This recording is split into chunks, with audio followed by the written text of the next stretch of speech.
সত্যিকার ভালো স্ত্রীর জীবনের সবচাইতে দামি সম্পদের নাম হচ্ছে তার স্বামী। মাকে, বাবাকে, পরিবারকে সবকিছু ছেড়ে ওই স্বামী নামক শব্দটাকে খুশি করার জন্য সবকিছু ছেড়ে অচেনা এক পরিবারের মধ্যে চলে আসে। সুবহানাল্লাহ।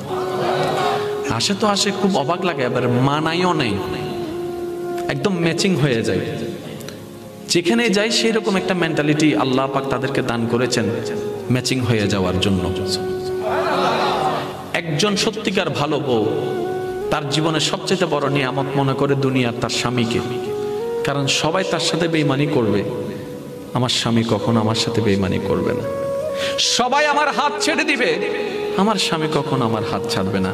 এখানে যারা বিবাহিতরা আছেন, আমি ছোট্ট মানুষ হিসেবে শ্রদ্ধার সাথে একটা কথা বলি। এক ঘরের নিচে থাকলে, একই ছাদের নিচে থাকলে অনেক কিছুই হবে, মন মালিন্য, পক্ষে বিপক্ষে, পছন্দ অপছন্দ অনেক কিছুই হবে। এগুলাকে ফোকাস দিয়েন না, ডিভোর্সে যায়েন না।